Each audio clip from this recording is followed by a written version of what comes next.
Sa pagbabalik tanaw ni Kayden, isang sumabog na liwanag na halong kuryente ang biglang nakita. At boom! Si Kayden ay lumapag na may aura sa kanyang paligid na parang Super Saiyan, kaharap nito ay ang kanyang nakalaban na nabugbog at puno ng galos. Tanggap ko na ang aking pagkatalo, banggit ng kanyang kalaban na nagpapakita ng pagsuko nito.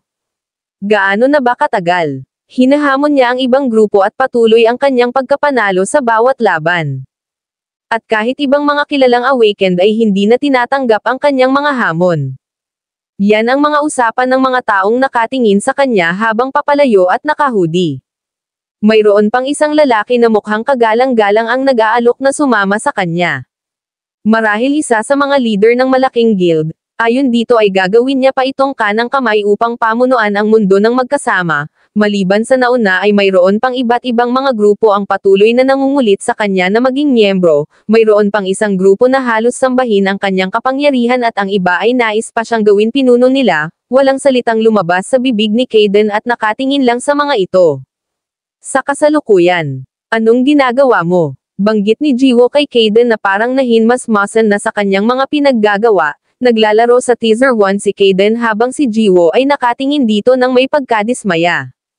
Natigilan ang lahat at makikitang kamakawag pa ang buntot ng malaking pusa dahil sa paglalaro. Yun naman pala, pinaghahandaan na nitong abutin ang laruan na dala ni Jiwo. Laking gulat nito nang makita niya ang taas ng talon para lang sa laruan, habang si Kayden naman ay mukhang sising-sisi, nagtatanong sa sarili na kung ano-ano ang kanyang mga pinaggagawa.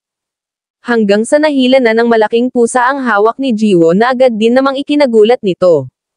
Matapos noon ay makikitang gigil ang gray na pusa sa laruan, sa kabilang banda naman ay makikita si Kayden na parang baliw na nakayup-yup sa tabi, malamang ay nagsisisi na sa kanyang inasal kanina. Ang mapupulang mata ng malaking pusa ay biglang dumilat na nakatitig kay Jiwo. Napatanong naman si Jiwo na may halong takot na ano nga ba daw ang kanilang gagawin sabay lunok. Pero habang tinatitigan ni Jiwo ang malaking pusa, ay mayroon itong napagtanto. Nakita niya ang malaking pilat ng pusa sa mata, at sa tingin ko ay nagkaroon ng pagkakataon si Jiwo na makasalamuha ang pusa noong panahon na maamo pa ito.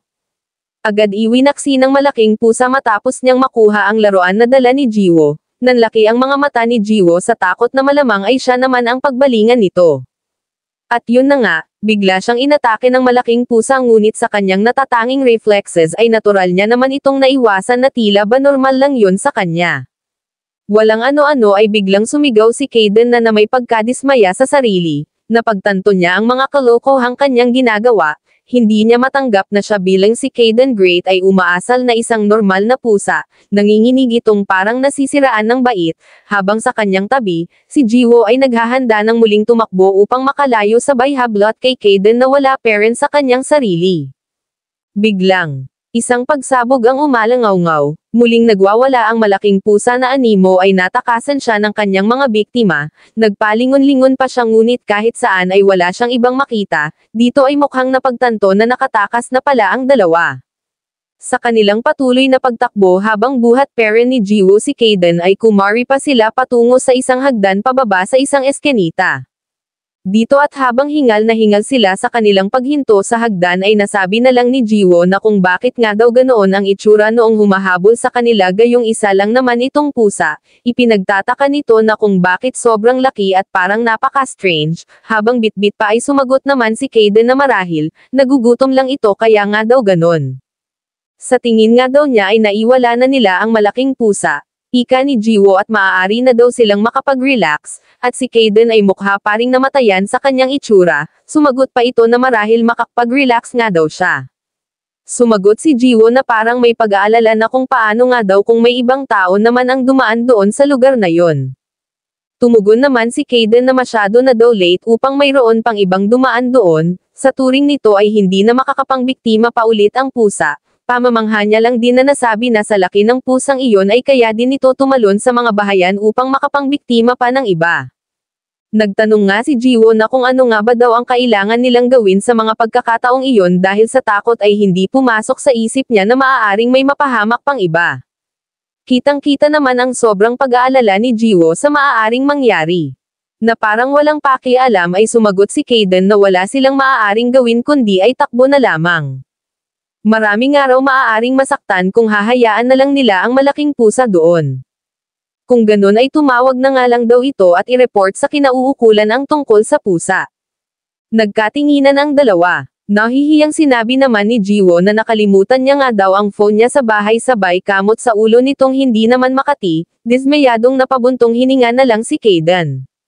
So kung ganun nga daw, wala na silang iba pang magagawa, unless, mismong si Jiwoo na ang umakto at gumawa ng paraan tungkol sa malaking pusa. Nagulat at parang excited naman si Jiwoo na napasabi na kung maaari niya daw ba yung gawin.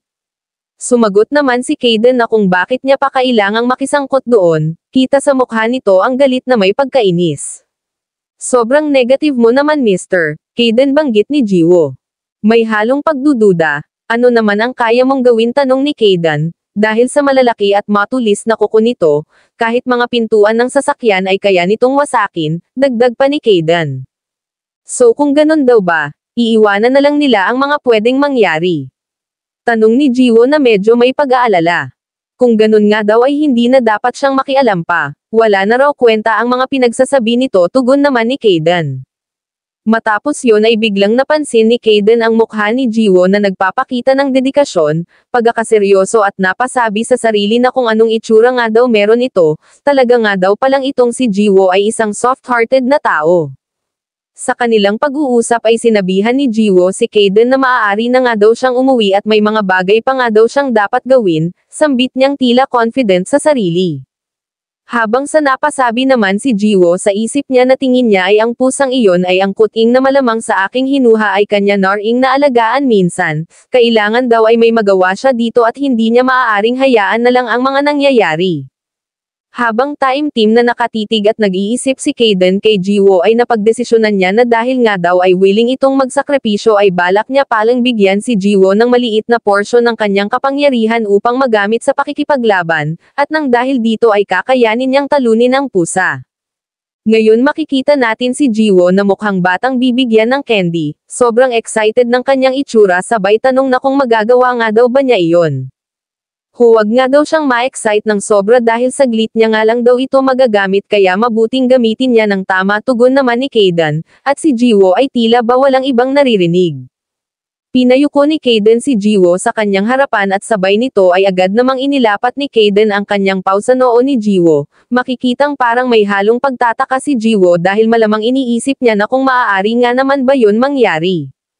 Hanggang sa isang daloy ng kuryente ang biglang lumabas sa kamay ni Kayden habang nakatuon sa noo ni Jiwoo. Unti-unting sinasalina ni Kayden si Jiwoo ng kapangyarihan at makikitang may malakas na puwersa ang pumapaligid dito. Bakit ganun? Ang sabi ni Kayden ay maliit na portion lamang ang ibibigay niya kay Jiwoo ngunit parang halos lot ng kuryente sa syudad ay hinihigop nito.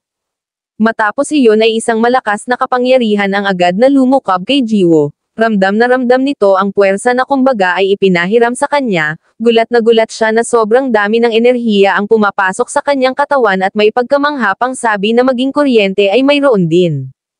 Malamang, dahil iyon talaga ang kapangyarihan ni Kayden.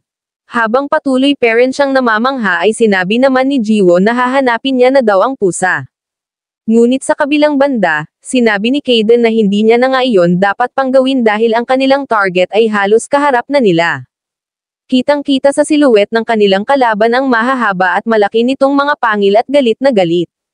Nang magpangharap ang dalawa, agad niyang sinabihan si Kayden na manatili na nga lang daw ito sa kanyang likuran, matapang na sambit ni Jiwoo habang ang malaking pusa naman ay nakatitig sa kanya na pulang-pula ang mga mata. Nagpapatawa ka ba? Inuutusan mo ba akong umatras? Patawa at may halong kay abangan na sagot ni Kayden, ngunit habang nakatingin siya kay Jiwoo ay nagtataka itong napapaisip na kung bakit nga daw parang napaka-confident ng batang ito, dahil sa kabila ng ang kanyang kapangyarihan ay ipinahiram niya ay dapat na natatakot pa rin ito at wala daw dahilan na mawala ang takot ni Jiwoo dahil sa kapangyarihan niya.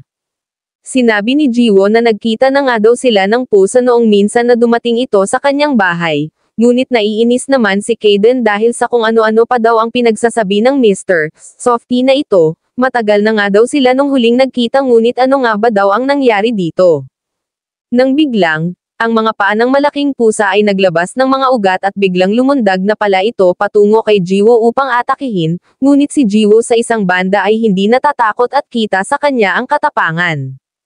Nag-aalala namang napasigaw si Kaden kay Jiwo na kung ano ba daw ang itinatayo niya doon at bakit hindi pa siya gumalaw. Ikinagulat naman ni Jiwo nang agad niyang makita ang atake sa kanya ng malaking pusa subalit agad din naman siyang nakayuko para makailag dito. Dahil dito ay ikinagulat naman ni Kaden, nagtataka siya na kung paano iyon nangyari gayong napakabilis ng pusa na kumilos. Patuloy ang pagtalon at pag-atake ng malaking pusa kay Jiwo habang ito naman ay patuloy din ang ilag sa bawat kumpas ng mga kamay ng kanyang kalaban. Ngayon si Kaden ay napapaisip, sa tingin niya ay hindi lamang swerte ang kakayanan niyang makailag, ngunit alam din ni Jiwo kung kailan at saan aatake ang pusa. Sa madaling salita ay kayang-kaya ni Jiwo basahin ang galaw nito.